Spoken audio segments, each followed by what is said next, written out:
Le sommet du G7 qui s'est tenu à Évian-les-Bains dans l'est de la France aura été marqué par un plaidoyer africain en faveur d'une transformation profonde des relations économiques internationales. Invité aux côtés d'autres dirigeants du Sud global, le président kenyan William Ruto a profité des travaux des 15 et 16 juin pour apporter la voix du continent africain devant les principales puissances économiques mondiales.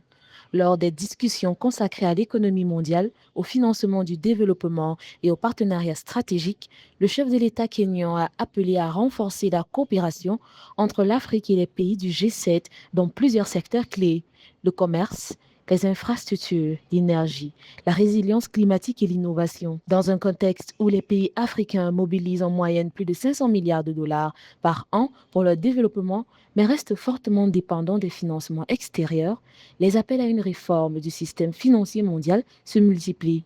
We are presenting a new paradigm shift of relationship between Africa and our partners. Nous présentons un nouveau changement de paradigme dans les relations entre l'Afrique et nos partenaires. Il ne s'agira plus d'une relation de dépendance, mais d'une relation d'égalité souveraine.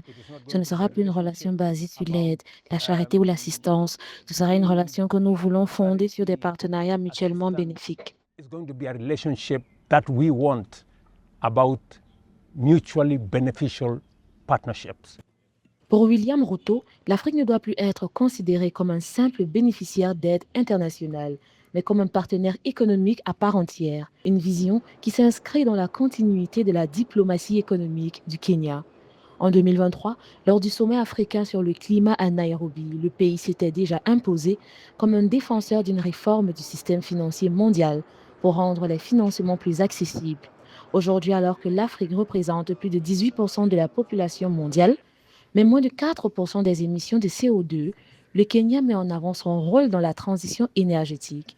Le pays produit plus de 90% de son électricité à partir d'énergies renouvelables, un modèle souvent cité en Afrique. Enfin, sur l'intelligence artificielle, le continent ne capte encore qu'environ 1% des investissements mondiaux, un retard que William Ruto veut voir réduit.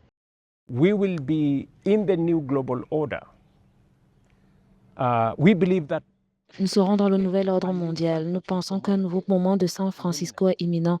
L'ordre mondial tel que nous l'avons connu est en train de vaciller. Ce n'est pas quelque chose qui va arriver, c'est déjà arrivé.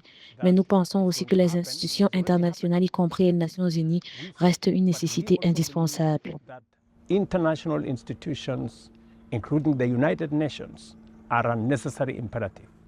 Quelques jours avant son déplacement au G7, le président kényan avait également appelé à une meilleure valorisation des ressources naturelles africaines, plaidant pour que les minéraux stratégiques du continent profitent davantage aux économies locales à travers la transformation industrielle et la création de valeur sur place. À travers cette intervention au sommet, le Kenya confirme ainsi son ambition de se positionner comme l'un des principaux porte-voix africain sur les questions de financement du développement, de transition énergétique, de commerce et de gouvernance mondiale.